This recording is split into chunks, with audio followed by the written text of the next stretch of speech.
মধ্যপ্রাচ্যের চলমান যুদ্ধের প্রভাবে বৈশ্বিক জ্বালানি বাজারে নজিরবিহীন অস্থিরতা তৈরি হওয়ায় সতর্কবার্তা দিয়েছে IMF, বিশ্বব্যাংক এবং ইন্টারন্যাশনাল এনার্জি এজেন্সি। সংস্থাগুলো দেশগুলোকে জ্বালানি মজুত করে রাখা এবং রপ্তানি নিয়ন্ত্রণ আরোপ থেকে বিরত থাকার আহ্বান জানিয়েছে। তাদের মতে বর্তমান পরিস্থিতি বৈশ্বিক জ্বালানি বাজারে ইতিহাসের সবচেয়ে বড় ধাক্কা তৈরি করেছে। দেশগুলো যদি নিজেদের মজুদ আটকে রাখে এবং রপ্তানি সীমিত করে তাহলে সংকট আরও তীব্র হয়ে উঠবে।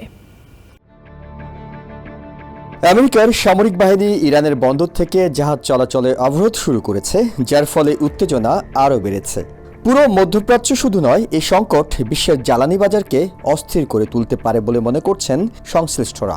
পরিস্থিতি মোকাবেলায় ইন্টারন্যাশনাল এনার্জি এজেন্সি IEA ইতিমধ্যে 400 মিলিয়ন ব্যারেল তেল রিজার্ভ থেকে ছেড়েছে। তবে সংস্থাটি জানিয়েছে প্রয়োজনে আরও বড় পদক্ষেপ নিতে প্রস্তুত তারা। সংবাদ সম্মেলনে ইন্টারন্যাশনাল এনার্জি এজেন্সি প্রধান জানিয়েছেন, কিছু দেশ ইতিমধ্যে জ্বালানি মজুত করছে এবং রপ্তানিতে বিধিনিষেধ দিচ্ছে। তিনি বলেন, সব দেশের উচিত জ্বালানি সরবরাহ বাজার স্বাভাবিকভাবে প্রবাহিত হতে দেয়া। Dear colleagues, the world is facing the greatest energy security challenge in the history. অন্যদিকে IMF চিফ মনে করছেন, এই মুহূর্তে সবার প্রথম নীতি হওয়া উচিত ক্ষতি না করা।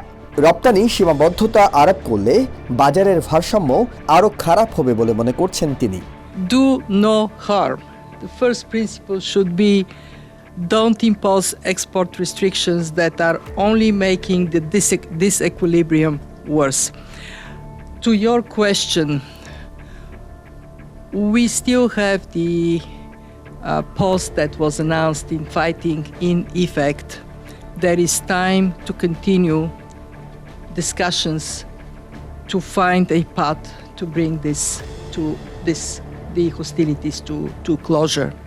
IMF জানিয়েছে, এই সংকট দীর্ঘস্থায়ী হলে বিশ্ব অর্থনীতির প্রবৃদ্ধি কমবে এবং মূল্যস্ফীতি আরও বাড়বে। বিশেষ করে এশিয়া, সাব সাহারান আফ্রিকা ও দক্ষিণ প্রশান্ত মহাসাগরীয় অঞ্চলের দেশগুলো সবচেয়ে বেশি ঝুঁকিতে রয়েছে। এদিকে জাতিসংঘের মহাসচিব অ্যান্তোনিও গুতেরেস আমেরিকা ও ইরানের মধ্যে সংলাপ চালিয়ে যাওয়ার উপর গুরুত্ব দিয়েছেন।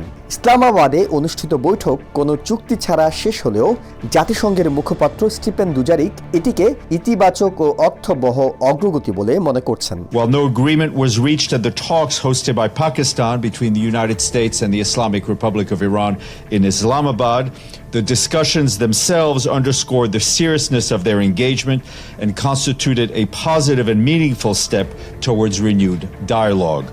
হরমুজ প্রণালীতে বর্তমান সংঘাতের কারণে প্রায় 20,000 নাবিক বিভিন্ন জাহাজে আটকে পড়েছেন, যা তাদের মানবিক সংকটকে আরও তীব্র করে তুলছে।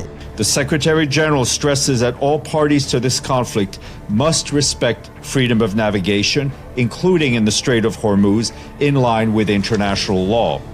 We need to remember that some 20,000 seafarers have been caught up in this conflict and are currently stranded on ships, with hardships increasing daily. এছাড়া তিনি মধ্যস্থতার জন্য পাকিস্তান, সৌদি আরব, ইজিপ্ট ও তুর্কির ভূমিকার প্রশংসা করেছেন। Hisan Jewel, TVN 24, New York.